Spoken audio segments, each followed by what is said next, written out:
जो देश कल तक अपनी हर नाकामी का इल्जाम भारत पर मढ़ता था, आज उसी के गृह मंत्री ने कैमरे के सामने खड़े होकर कबूल कर लिया है कि हमारा पूरा सिस्टम तबाह हो चुका है। शहबाज शरीफ और जनरल आसिम मुनीर के पैरों तले से जमीन खिसक चुकी है, क्योंकि चेतावनी बाहर से नहीं, उनके अपने घर के अंदर से आई है। सोचिए जरा, जिस मुल्क का हर नेता सुबह उठकर सिर्फ भारत के खिलाफ जहर उगलता था, जहाँ महंगाई बढ़े तो भारत का हाथ, बिजली जाए तो भारत की साजिश और आटा न मिले तो भी भारत का कसूर, आज उसी मुल्क का गृह मंत्री खुले मन से चीख चीख कर कह रहा है कि हमारा पूरा का पूरा प्रशासनिक ढांचा ढह चुका है। दोस्तों, यह कोई छोटी मोटी बात नहीं है, यह सिर्फ एक नेता की बयानबाजी नहीं है, बल्कि यह पाकिस्तान के हुक्मरानों के मुख पर लगा एक जोरदार तमाचा है। पाकिस्तान के गृह मंत्री मोहसिन नकवी ने भरी सभा में जो कहा, उसने इस्लामाबाद से लेकर रावलपिंडी के सैन्य मुख्यालय तक हड़कंप मचा दिया है। उन्होंने साफ साफ शब्दों में अपनी ही सरकार को कटघरे में खड़ा कर दिया। नकवी ने सीधे तौर पर प्रधानमंत्री शहबाज शरीफ और सेना प्रमुख जनरल आसिम मुनीर को चेतावनी दे डाली। उन्होंने कहा कि अगर अब भी इस सड़ चुके सिस्टम को नहीं सुधारा गया तो पाकिस्तान को एक ऐसी आंधी का सामना करना पड़ेगा जिसे संभालना किसी के बस में नहीं होगा। अब आप सोच रहे होंगे कि भाई, पाकिस्तान में तो आए दिन ऐसे बयान आते रहते हैं, इसमें नया क्या है? यहाँ असली मोड़ आता है दोस्तों। नया यह है कि पाकिस्तान के इतिहास में पहली बार इतने बड़े पद पर बैठे किसी व्यक्ति ने अपनी नाकामियों का ठीकरा भारत पर फोड़ने के बजाय अपने ही सड़े हुए सिस्टम को जिम्मेदार ठहराया है। सरेआम हुई इस फजीहत ने शहबाज शरीफ की लाचार सरकार और आसिम मुनीर की तथाकथित ताकतवर सेना की पोल खोल कर रख दी है। दुनिया के सामने जो पाकिस्तान खुद को मजबूत दिखाने का नाटक करता आ रहा था, आज उसका नकाब पूरी तरह उतर चुका है। लेकिन सवाल यह है कि शहबाज शरीफ का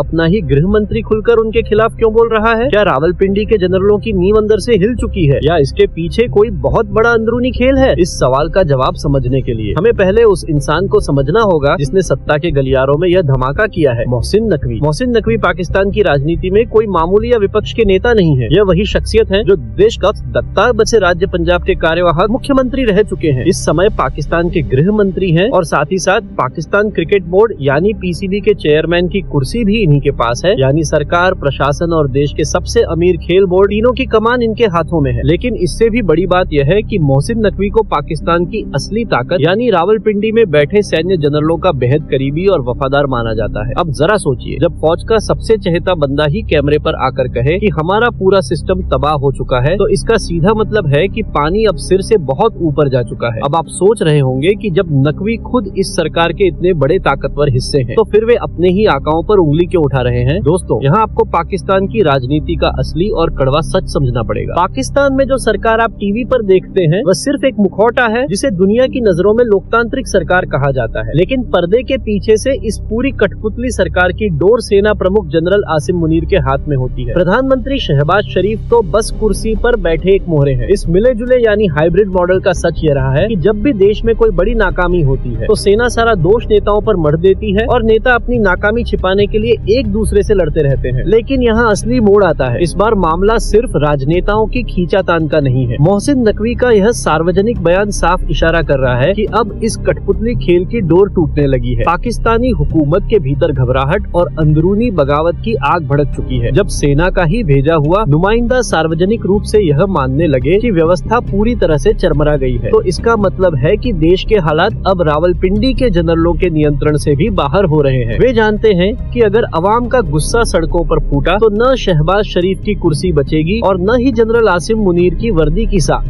नकवी ने तो सिर्फ चेतावनी दी है, लेकिन धरातल पर पाकिस्तान का सच इससे भी ज्यादा खौफनाक है। आखिर पाकिस्तान का कौन सा सिस्टम पूरी तरह ढह चुका है, जिसे बचाने की हिम्मत अब सेना में भी नहीं बची? जिस सिस्टम के ढहने की बात मोहसिन नकवी कर रहे हैं, वह दरअसल आम पाकिस्तानी नागरिक की रोजमर्रा की जिंदगी है। आज हालत यह है कि लाहौर से लेकर कराची तक आम आदमी को सुबह उठते ही बुनियादी चीजों के लिए जंग लड़नी पड़ती है। बिजली की घंटों कटौती, पीने के साफ पानी का अकाल और रसोई गैस का तो नामो निशान तक गायब है। सरकारी दफ्तरों में बिना रिश्वत दिए कागज आगे नहीं खिसकता। जब देश के सबसे बड़े अफसर और नेता खुद भ्रष्टाचार में डूबे हों, तो नीचे का प्रशासनिक ढांचा कैसे काम करेगा? आटे की बोरी और 2 वक्त की रोटी के लिए लगती लंबी लंबी कतारें, जहां मची भगदड़ में लोग अपनी जान तक गंवा रहे हैं। यह कोई काल्पनिक कहानी नहीं, बल्कि पाकिस्तान की आज की कड़वी सच्चाई है। अब आप सोच रहे होंगे कि अगर प्रशासनिक व्यवस्था इतनी बुरी तरह सड़ चुकी है, तो फिर इस देश की अर्थव्यवस्था कैसे चल रही है? दोस्तों, सच तो यह है कि पाकिस्तान की अर्थव्यवस्था अब अपने दम पर नहीं चल रही। ये पूरी तरह अंतर्राष्ट्रीय मुद्रा कोष यानी IMF के कर्ज पर वेंटिलेटर की सांसों की तरह टिकी हुई है। पाकिस्तान पर आज अरबों डॉलर का कर्ज चढ़ चुका है। जब IMF से 7 अरब डॉलर के राहत पैकेज की मंजूरी मिलती है, तब जाकर इस्लामाबाद के हुक्मरानों की सांस में सांस आती है। लेकिन इस कर्ज की एवज में आम जनता पर कमर तोड़ टैक्स और बेतहाशा महंगाई का बोझ लाद दिया जाता है। बाजार में सब्जी से लेकर दूध और दवाइयाँ इतनी महंगी हो चुकी हैं कि मिडिल क्लास और गरीब परिवारों के चूल्हे ठंडे पड़ने लगे हैं। यहाँ तक कि जिस सेना के दम पर पाकिस्तान पूरी दुनिया में डींगे हाँकता था, उसकी अपनी सुरक्षा का ढांचा भी चरमरा चुका है। यहाँ असली मोड़ आता है दोस्तों। कल तक जो पाकिस्तानी सेना भारत के खिलाफ आतंकवादियों को पनाह देती थी, आज वही सेना खुद अपने ही घर के अंदर घिरी हुई है। तहरीक-ए-तालिबान पाकिस्तान यानी TTP और बलूचिस्तान के लड़ाके यानी बलूच लिबरेशन आर्मी आए दिन पाकिस्तानी सेना और पुलिस के ठिकानों पर सीधे हमले कर रहे हैं। खैबर पख्तूनख्वा से लेकर बलूचिस्तान तक आए दिन पाकिस्तानी सैनिकों के मारे जाने की खबरें आ रही हैं। जो फौज अपने ही जवानों और पुलिस अफसरों की रक्षा नहीं कर पा रही, वो पूरे देश की सुरक्षा का ढांचा क्या संभालेगी? यानी न तो पेट भरने को रोटी है, न बिजली पानी की सहूलियत और न ही जान माल की सुरक्षा। ऐसे में जब कोई देश अंदर से इतना खोखला हो जाता है, तो वहाँ की जनता का सब्र का बांध टूटना तय माना जाता है। जब भूख, लाचारी और जुल्म हद से बढ़ जाते हैं, तो आम जनता सड़कों पर उतरती है। और यही वजह है कि नकवी ने भारत के युवाओं का जिक्र करके इस्लामाबाद के हुक्मरानों को डरा दिया है। आखिर एक पाकिस्तानी मंत्री का भारत के युवाओं की मिसाल देना इतनी बड़ी बात क्यों है? दोस्तों, इसे ध्यान से समझिए। नकवी का यह बयान कोई यूं ही दिया गया भाषण नहीं था। जब उन्होंने कहा कि पाकिस्तान को भी भारत की तरह युवाओं के नेतृत्व वाले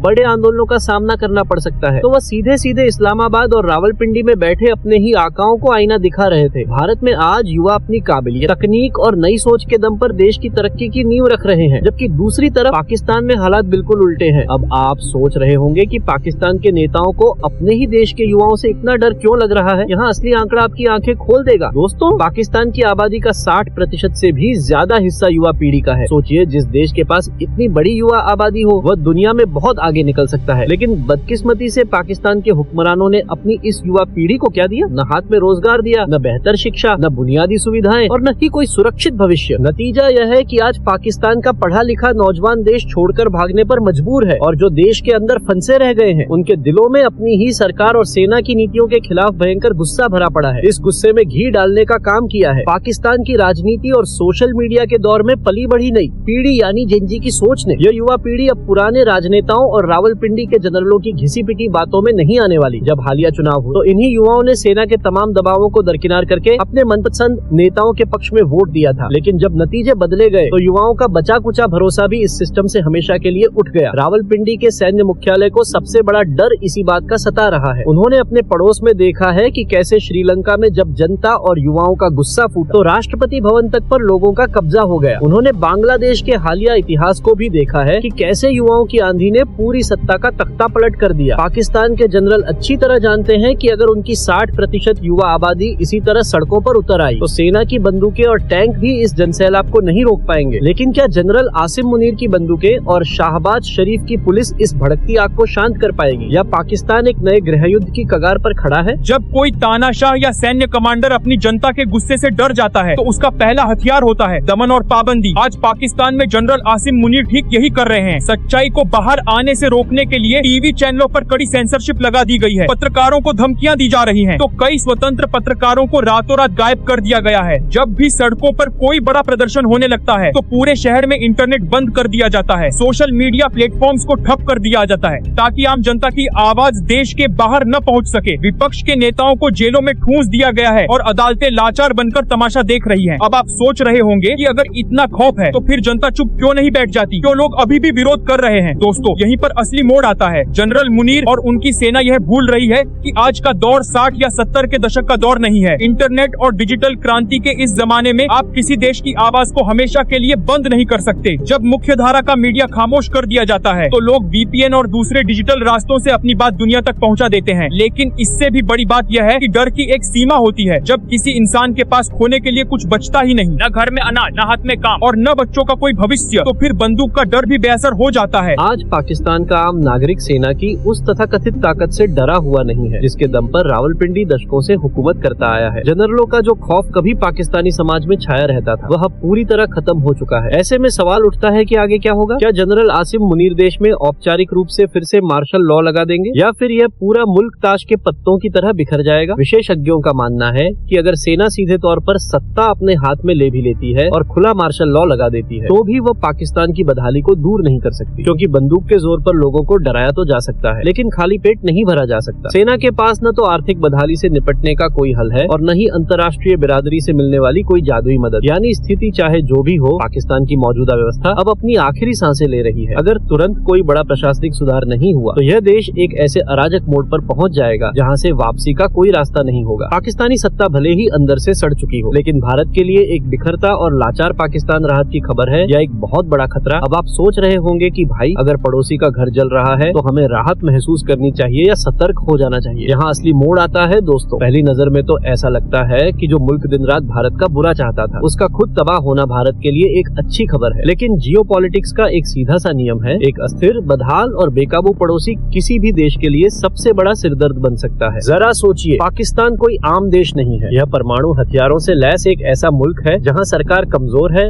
और कट्टरपंथी ताकतों का दबदबा बढ़ता जा रहा है। अगर वहाँ का प्रशासनिक ढांचा पूरी तरह ढह जाता है तो इस बात का पूरा खतरा है कि ये खतरनाक हथियार या तो बेकाबू हो जाएंगे या फिर आतंकी गुटों की पहुंच में चले जाएंगे। इसके अलावा जब पाकिस्तान के अंदर तबाही की आग भड़केगी तो रावलपिंडी के जनरल अपनी जनता का ध्यान भटकाने के लिए सीमा पर फिर से कोई नापाक हिमाकत कर सकते हैं या भारत की तरफ आतंकियों की घुसपैठ बढ़ाने की कोशिश कर सकते हैं। दूसरी तरफ अगर आप दोनों देशों की आज की तस्वीर को आमने सामने रखकर देखें तो फर्क साफ नजर आता है। एक तरफ हमारा भारत है जो आज दुनिया की सबसे तेजी से बढ़ती अर्थव्यवस्थाओं में शामिल है, जहां हमारे युवा अंतरिक्ष से लेकर डिजिटल तकनीक तक में झंडे गाड़ रहे हैं, और दूसरी तरफ पाकिस्तान है जो आज भी IMF के कर्ज, आटे की बोरियों और अपनी ही सेना के जुल्म के जाल में बुरी तरह फंसा हुआ है। आज पाकिस्तान की जो दुर्दशा है वह किसी बाहरी दुश्मन ने नहीं की है, यह नतीजा है उनके अपने हुक्मरानों की गलत नीतियों का, आतंकवाद को पालने का और अवाम का खून चूसने वाले सड़े हुए सिस्टम का। जब कोई देश विकास को छोड़कर सिर्फ दुश्मनी और विनाश का रास्ता चुनता है तो उसका अंजाम यही होता है। पूरी बात का निचोड़ बस इतना सा है कि पाकिस्तान की प्रशासनिक और राजनीतिक व्यवस्था अब अपनी अंतिम सांसें ले रही है। मोहसिन नकवी ने जो आईना अपनी सरकार को दिखाया है वह सिर्फ एक बयान नहीं है, बल्कि उस मुल्क के पूरी तरह बिखरने की आहट है। इतिहास गवाह है कि जब कोई देश अपनी आवाम को तरक्की देने में नाकाम रहता है तो उसका अंत किसी बाहरी दुश्मन से नहीं बल्कि अपनी ही बदहाली से होता है। पाकिस्तान आज उसी मोड़ पर खड़ा है। क्या आपको लगता है कि पाकिस्तानी युवा अपने मुल्क की तकदीर बदल पाएंगे या यह देश पूरी तरह तबाह हो जाएगा? अपनी राय कमेंट में जरूर बताएं।